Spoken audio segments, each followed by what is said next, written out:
인도의 영적인 지도자 가운데 선더싱이라는 사람이 있습니다. 선더싱은 힌두교 집안에서 태어나서 어릴 때부터 힌두교 배경 하에서 자랐습니다. 그러다가 이제 학교는 어쩌다 보니까 미션계 학교를 나왔습니다. 그래서 선더싱은 젊은 시절에 종교적으로 굉장한 갈등을 겪었습니다. 힌두교의 다신론과 기독교의 유일신 하나님 사이에서 뭐가 옳은지 갈피를 잡지 못하고 괴로움을 당했습니다. 어느 날은 너무 괴로워서 자기 하숙방에서 간절하게 기도를 했습니다. 신이시여, 당신이 정말 존재한다면 내게 한번 당신을 나타내소서. 그렇지 않으면 저는 이 자리에서 차라리 죽음을 택하겠습니다. 마음이 너무나 답답해서, 그래서 나타나지 않으면 죽겠다고 하면서 밤을 새워서 간절히 기도를 했습니다. 새벽녘이 됐는데 창밖이 환해졌습니다. 너무 환해서 불이 난 줄 알았습니다. 그런데 불이 아닙니다. 그 환한 빛을 향해서 소리를 질렀습니다. 당신은 대체 누구십니까? 나는 네가 핍박하는 예수 그리스도니라. 그 음성이 들려왔습니다. 그 음성이 육성으로 들렸는지 마음속으로 들려온 것인지 그건 잘 알지는 못하지만 하여튼 또렷하게 그 음성을 들었습니다. 선더싱이 그 자리에서 거꾸러졌습니다. 더 이상 의심할 수가 없습니다. 그는 예수님을 구주로 영접했고 훗날에 인도의 아주 유명한 영적인 지도자가 됐습니다. 여러분, 그런 얘기를 들을 때 어떤 생각이 드십니까? 아예 막 단칼에 잘라버리는 사람이 있습니다. 믿을 수 없어. 빛을 보기는 뭘 봐?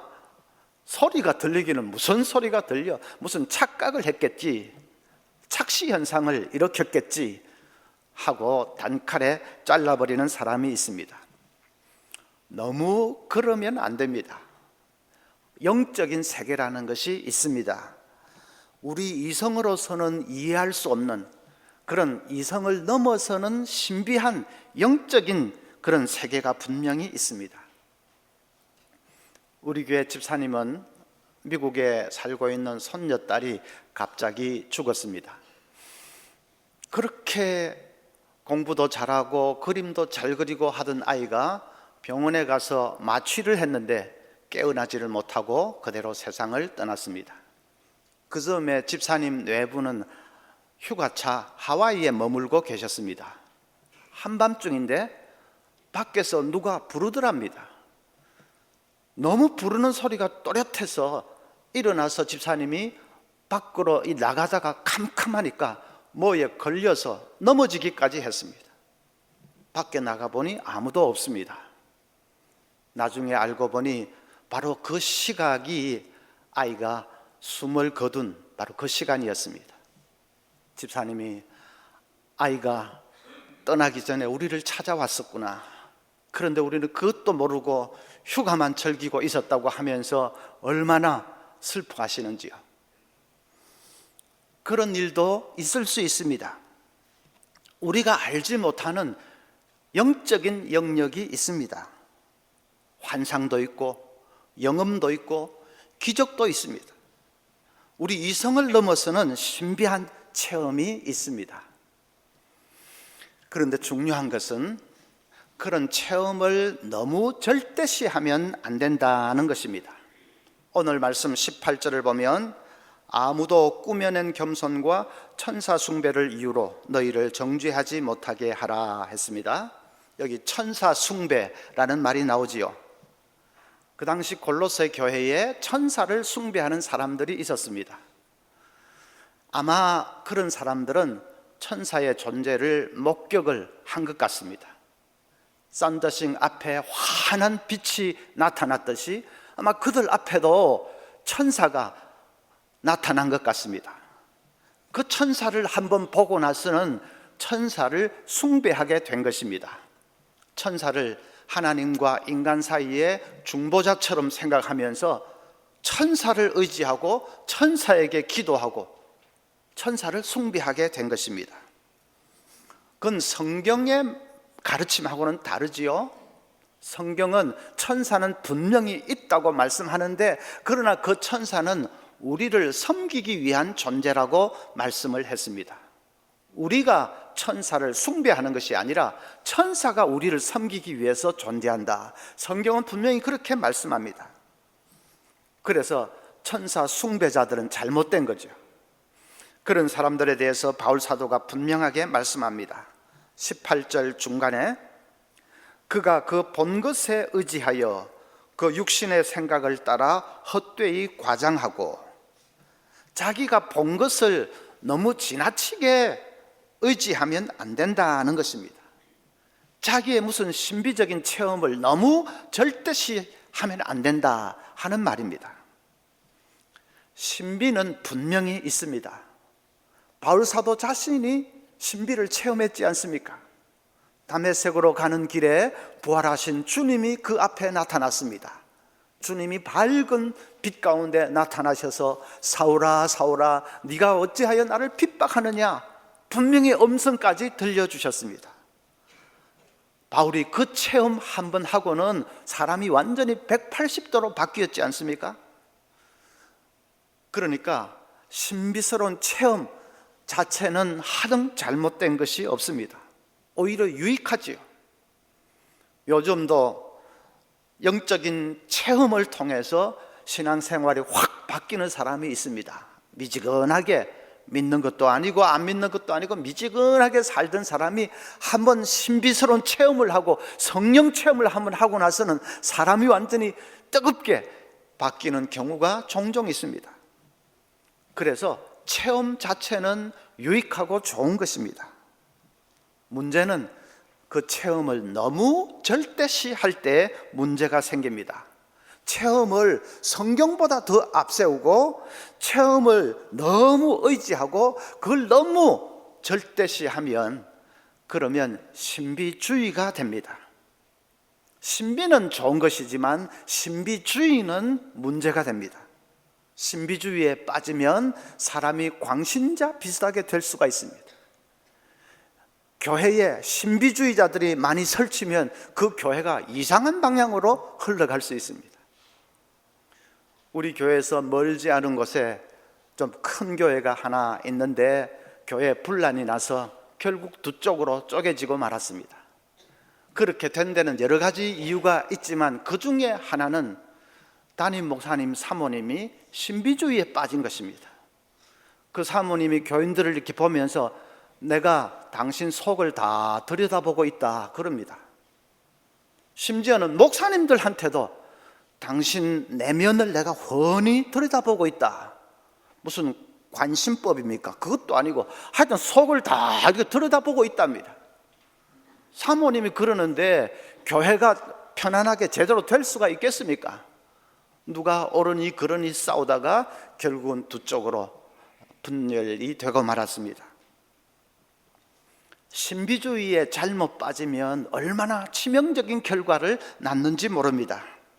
그래서 신비를 체험하면서도 신비주의에는 빠지지 않는 것, 그것이 중요합니다. 어떻게 하면 신비주의에 빠지지 않을 수 있을까? 오늘 그것을 말씀드리려고 합니다. 첫째는 체험의 목적을 분명히 해야 됩니다. 목적을 바로 해야 됩니다. 19절에 이렇게 말씀합니다.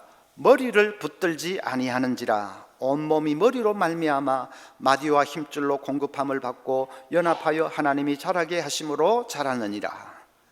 신비주의자들은 머리를 붙들지 않습니다. 머리가 누구시죠? 교회의 머리는 예수 그리스도시지요. 체험은 예수님을 붙들기 위한 그 목적이 되어야 됩니다. 예수님을 더 잘 알고 예수님을 더 사랑하기 위한 것이 되어야 됩니다. 예수님의 영광을 드러내기 위한 것이 되어야 합니다. 그런데 신비주의자들의 목적은 그것이 아닙니다. 예수님을 드러내는 것이 아니라 자기를 드러내려고 합니다. 18절 중간에 보면 그가 그 본 것에 의지하여 그 육신의 생각을 따라 헛되이 과장하고 했습니다.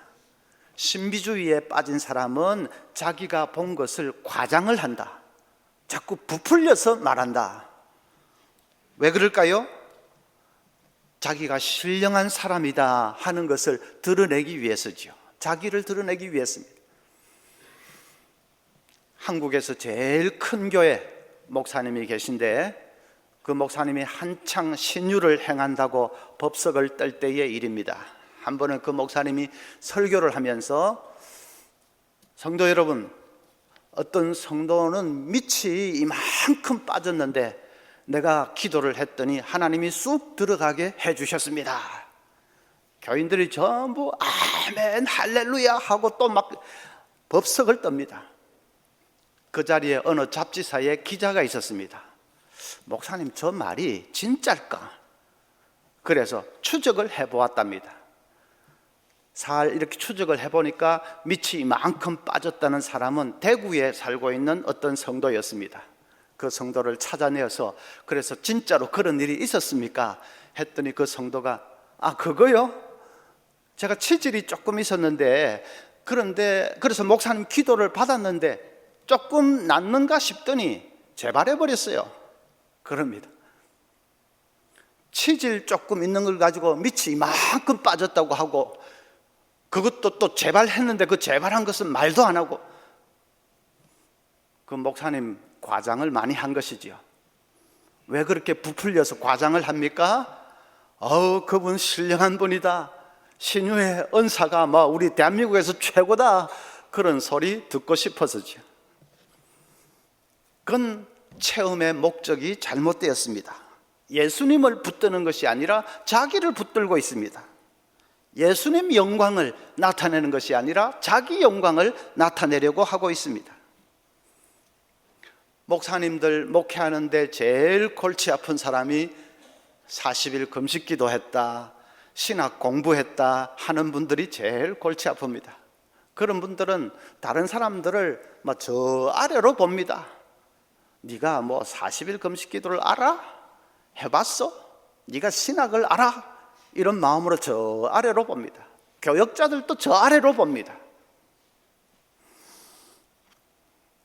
물론 안 그런 사람도 있겠지만은 그런 사람들이 많습니다. 만약에 40일 금식기도 했는데 그러고 나서는 사람이 그냥 좀 교만해졌다, 그러면 그 사람은 그 체험의 목적이 잘못된 것입니다. 예수님을 나타내기 위한 것이 아니라 결국은 자기를 나타내는 것이 되어버렸기 때문에 체험을 한 그 목적이 잘못된 것이죠. 요한복음 16장 13절부터 보면 이렇게 말씀합니다. 그러나 진리의 성령이 오시면 그가 너희를 모든 진리 가운데로 인도하시리니 그가 스스로 말하지 않고 오직 들은 것을 말하며 장래일을 너희에게 알리시리라. 그가 내 영광을 나타내리니 내 것을 가지고 너희에게 알리시겠습니다. 성령이 오신 목적이 뭐라고 했습니까? 예수님 영광을 나타내기 위해서라고 했습니다. 예수님의 영광을 드러내기 위해서입니다. 그래서 꼭 그 빌딩 밑에 있는 서치라이터 조명등과 같습니다. 빌딩 밑에 보면 저 하단 같은데 이 서치라이터 조명등이 있죠. 그 조명등이 빛을 확 비추면 밤하늘에 빌딩의 그 스카이라인이 멋있게 드러납니다. 조명등이 있는 목적은 빌딩을 훤하게 드러나 보이게 하기 위해서입니다. 조명등은 자기를 위해서 존재하지 않습니다. 그래서 조명등은 대개 다 하단 밑에 이런 데 감추어져 있습니다. 자기를 드러내기 위한 것이 목적이 아니고 빌딩을 훤하게 밤하늘에 띄워주기 위해서 조명등이 있습니다.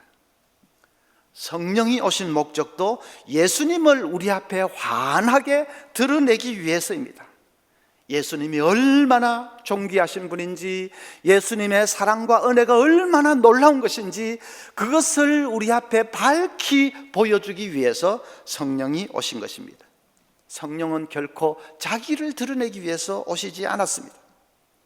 그러니까 우리가 성령 충만 할 필요도 없습니다. 예수 충만해야 됩니다. 예수 충만을 사모하면 성령 충만은 저절로 옵니다. 예수 충만을 간절히 사모하면 성령님이 그냥 내 속에서 도와주시고 눈을 열어주셔서 또 체험을 하게 하셔서 예수님을 보게 하시고 확실하게 성령님이 그렇게 도와주십니다. 우리가 체험을 구하는 목적도 마찬가지입니다. 예수님으로 충만하기 위해서입니다. 예수님 더 잘 알기 위해서, 또 예수님 더 온전히 사랑하기 위해서, 예수님의 영광을 드러내기 위해서. 그래서 예수 충만을 사모할 때에 하나님 보시고 필요하면 놀라운 체험도 주실 것입니다. 그렇게 예수 충만을 위해서 구하면 그 사람은 절대로 신비주의에 빠지지 않습니다. 체험을 해도 교만해지지도 않습니다. 조나단 에드워즈는 18세기 미국의 부흥운동을 일으킨 그런 주역 중에 한 사람이죠. 그런데 이 조나단 에드워즈는 뛰어난 신학자이면서 동시에 부흥사였습니다. 두 가지를 겸비한 사람이 교회 역사상 많지 않은데 조나단 에드워즈가 대표적인 사람입니다. 한 번은 말을 타고 가다가 자기 기도 시간이 되어서 말에서 내렸습니다. 숲속에 들어가서 기도를 시작합니다. 그런데 그때 그분은 특별한 경험을 했습니다. 그리스도의 은혜와 사랑이 하늘에 가득한 것을 보았습니다. 뭐라고 말로 표현할 수 없는 그리스도의 겸손하심과 온유하심과 그 넘치는 은혜가 하늘 이 끝에서 저 끝까지 가득한 것을 보았습니다. 그 사랑은 자신의 모든 개념과 사고를 삼켜버리기에 충분했습니다. 마치 바울 사도가 삼청전에 이끌려가서 사람의 말로서는 말할 수 없는 광경을 보았듯이 이 조나단 에드워즈도 그 비슷한 말로 표현할 수 없는 그리스도의 충만한 사랑과 은혜가 하늘에 가득한 것을 보았습니다. 그 체험이 1시간 정도 계속되었다고 합니다. 그 시간 내내 조나단 에드워즈는 눈물바다를 이루었습니다. 자리에서 일어섰을 때 그는 그리스도로 충만해졌습니다. 그의 마음속을 가득 채우는 오직 한 가지 소원은 어떻게 하면 진토 같은 내가 그리스도로 충만해 있을까? 그 외에는 없었습니다. 어떻게 하면 내가 겸손한 사랑과 온유한 사랑으로 예수 그리스도만을 사랑하며 살 수 있을까? 그 소원밖에는 없었다고 합니다. 그날 그 1시간의 체험을 통해서 천국에 대해서 알게 된 것이 자기가 평생 책을 통해서 천국에 대해서 안 것보다도 훨씬 더 깊고 분명하게 알게 되었다. 그렇게 고백을 했습니다. 조나단 에드워즈의 체험은 얼마나 복된 것입니까? 우리가 그런 체험을 사모해야 됩니다. 예수 충만을 강구해야 됩니다. 예수님 더 잘 알기 위해서, 예수님 더 사랑하기 위해서, 진토 같은 내가 예수님으로 충만하게 살게 하기 위해서 간절히 사모할 때 하나님 우리에게 체험을 주실 것입니다. 조나단 에드워드 같은 그 정도의 체험은 아닐지 몰라도 그래도 하나님 우리에게 필요한 영적인 분명한 경험과 또 확신을 하나님께서 부어주실 것입니다. 둘째로 중요한 것은 체험을 성경의 잣대에 비추어 보아야 합니다. 여러분, 종교적인 신비한 체험은 기독교 밖에도 얼마든지 있습니다. 우리 방언 비슷하게 알 수 없는 말을 중얼중얼 늘어놓는다든지, 입신을 해서 벌렁벌렁 자빠진다든지, 아니면 기적 비슷한 일을 일으킨다든지 하는 것은 기독교 말고 다른 종교에도 얼마든지 있습니다. 옛날 박태선 이단은 집회를 할 때 유리 조각을 아작아작 씹어 먹었다고 하지 않습니까? 이단들도 얼마든지 희한한 일을 벌릴 수가 있습니다. 그래서 체험은 반드시 성경의 잣대에 비추어 보아야 합니다. 성경 말씀하고 다른 체험이라면 그것은 엉터리지요. 최근에 토마스 주남 여사가 쓴 천국은 확실히 있다 하는 책이 날개 돋친 듯이 팔렸습니다. 혹시 여러분 중에도 한 권 사보신 분이 계신 줄 모르겠는데 무려 83세나 찍어낼 정도로 책이 엄청나게 팔렸습니다. 주남 여사는 자기가 지난 7년 동안 천국과 지옥을 17차례나 다녀왔다고 하면서 책을 썼습니다. 지옥의 불구덩이에서 고통하고 있는 어머니와 친척들을 보면서 충격을 받았다고 합니다. 자기가 그 비참한 광경을 보고 슬퍼하고 있는데 주님께서 이렇게 말씀하더랍니다. 딸아, 너는 네가 본 것을 책으로 써야 한다. 그것이 네 부모와 친구들을 네게 보여준 이유다. 너는 세상 사람들에게 지옥의 실상을 경고해야 한다.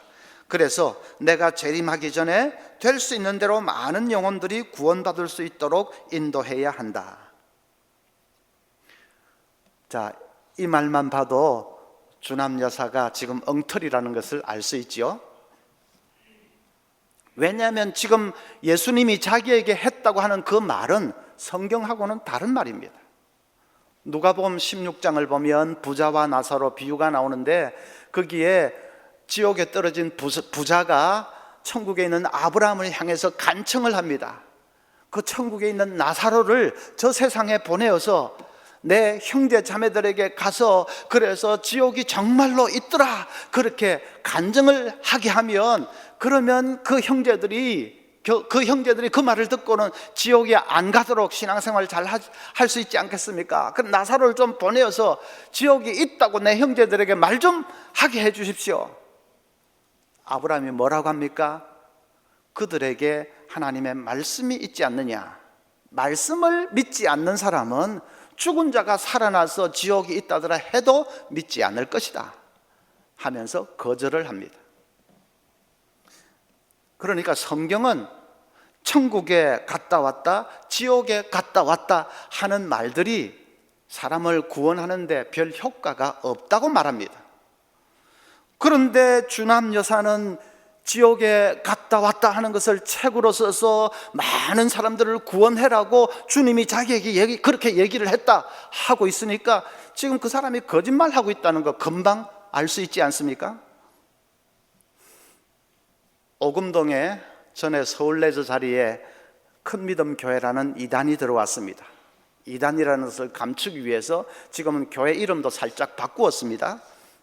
거기에 심우하는 변아무개라는 목사가 지옥에 가는 크리스찬들이라는 책을 썼습니다. 그 책의 추천서를 아까 그 주남 여사가 또 써주었습니다. 그 추천서에서 주남 여사는 자기가 또 예수님에게 들은 말이라고 하면서 이렇게 썼습니다. 마지막 때에 내가 변목사를 쓸 것이다. 그래서 이 책을 쓰게 했다. 나의 재림 전에 많은 사람들로 하여금 깨닫고 회개하게 하려고 이 책을 쓰게 했다. 이 책은 내가 기뻐하는 책이며 내게 매우 중요한 책이다. 예수님이 주남 여사 자기에게 그렇게 말을 해 주었고 그 여자가 이제 이렇게 추천서를 그렇게 썼습니다. 이단들이 서로 추천하고 야단 서로 짜고 치는 고스톱하고 야단입니다. 그런데 늘 하는 말이 예수님이 내게 이렇게 말해 주었다. 거짓말이죠. 책 마지막에 보면 또 이렇게 썼습니다. 변목사님, 천국에 목사님의 책이 많이 있습니다. 천국 도서관에 목사님의 책들을 위한 책꽂이 섹션이 있는 것을 보았습니다. 한 권, 두 권이 아니라 매우 많은 책들이 거기 꽂혀 있습니다. 지옥에 가는 크리스찬들이라는 그 책도 거기 꽂혀 있는 것을 제가 보았습니다. 완전히 사기치고 있습니다. 천국에 가서도 우리 공부합니까? 그게 무슨 도서관이 있고 그게 무슨 책들이 있습니까? 천국에 갔다 왔다, 지옥에 갔다 왔다 하는 사람들은 한 사람도 예외 없이 100%다 가짜들이다, 그렇게 말하기는 조금, 그렇게 말해서는 안 되겠습니다. 우리가 좀 이성으로 알 수 없는 어떤 영적인 체험이 있을 수 있으니까 뭐 100%가 다 엉터리라고 말할 수는 없지만, 그러나 그들의 체험이 성경하고 일치하느냐, 그것을 잘 보아야 합니다. 천국, 지옥 말고 다른 체험들도 마찬가지입니다. 성경의 잣대에 비추어 봐야 합니다. 만약에 성경하고 다른 얘기를 하면 그것은 100% 엉터리들입니다. 사람들을 미혹하기 위한 악령의 역사일 가능성이 높습니다. 그래서 그것을 조심해야 돼요. 셋째로, 말씀의 체험을 사모해야 합니다. 레베카 피펫은 IVF 고문으로 일하고 있는 여성 사역자입니다. 그분이 대학생 때의 일입니다. 한 번은 방학을 맞아서 집에 가려고 이제 집으로 가는데 세인트루이스에서 비행기를 갈아타야 되는데 5시간을 기다려야 됩니다. 시간이 기니까, 그래서 이때 시내 백화점에 가서 크리스마스 선물이라도 사야 되겠다 생각을 하고는 공항 건물 밖으로 나왔습니다. 택시 승강장을 찾는데 웬 남자가 있어서 택시 승강장이 어디냐고 했더니 그 남자가 자기가 택시 기사라고 하면서 자기 차를 타라고 합니다.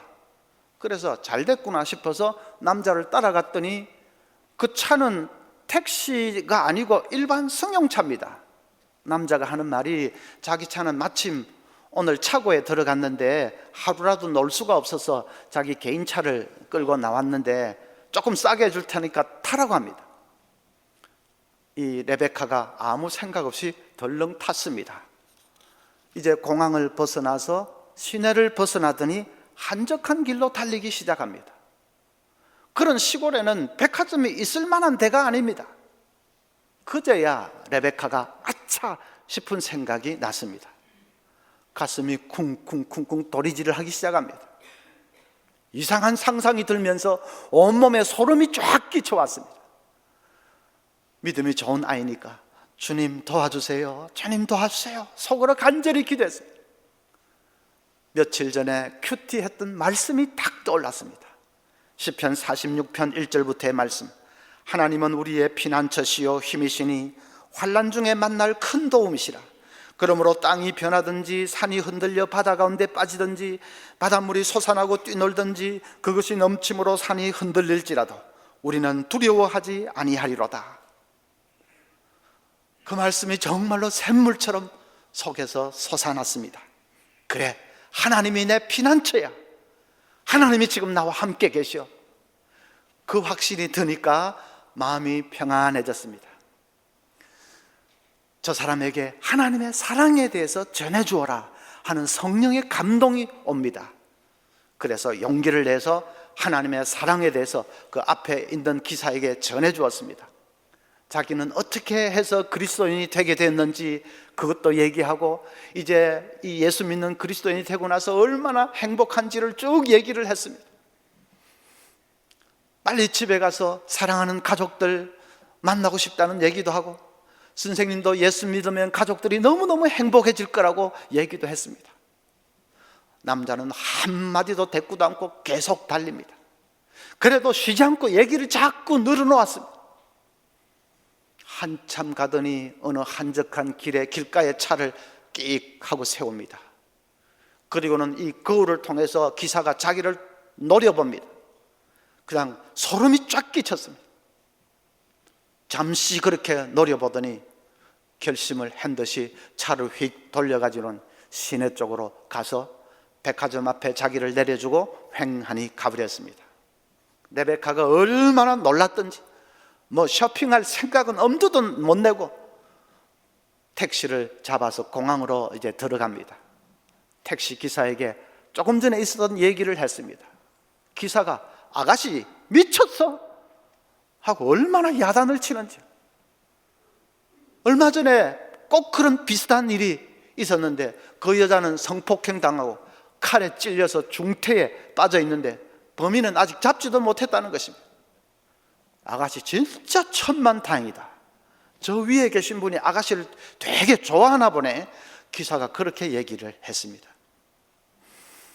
여러분, 그 위기의 순간에 하나님의 말씀이 없었다면 어떻게 됐겠습니까? 성령님이 도와주셔서 말씀이 그냥 샘물처럼 솟아나게 해주셔서 그래서 위기를 이겼습니다. 체험 중에서도 가장 귀한 체험은 말씀의 체험입니다. 말씀이 우리 속에 샘물처럼 솟아나 그 말씀 붙들고 승리하게 하는 말씀의 체험입니다. 지옥 갔다 왔다, 천국 갔다 왔다 그런 체험 말고요, 뭐 환한 빛을 봤다, 무슨 음성을 들었다 그럴 수도 있지만, 그러나 그런 체험 말고요, 진짜로 귀한 체험은 말씀의 체험입니다. 그 체험은 우리가 하루에도 몇 번이라도 할 수 있습니다. 우리 속에 말씀이 이제 살아있어야 되죠. 여러분, 말씀 많이 묵상하시고 중요한 구절은 꼭 암송을 하시고, 그래서 말씀이 내 속에 담겨 있어야 됩니다. 그러면 꼭 필요한 순간에 성령님 도와주세요 할 때 성령님이 그 말씀을 불일 듯이 일으켜 주셔서 어떨 때는 그냥 용기를 주시고, 어떨 때는 위기를 이기게 해주시고, 어떨 때는 이게 하나님의 뜻이구나 깨닫게도 해주시고, 그래서 말씀이 우리를 인도해 주시는 체험을 하게 됩니다. 말씀 체험을 사모하십시오. 우리 온 성도들이 말씀 붙들고 날마다 승리하시기를 바랍니다. 체험이 없이 그냥 막 맹숭하게 이런 신앙생활, 이론적인 생활, 머리로만 맴도는 생활 하면 안 됩니다. 체험이 필요한데 뭐 특별한 체험이 아니라 말씀을 통해서 하나님이 나와 함께 해주시는 그 체험, 날마다 그 체험 가운데 주님과 동행할 수 있기를 바랍니다.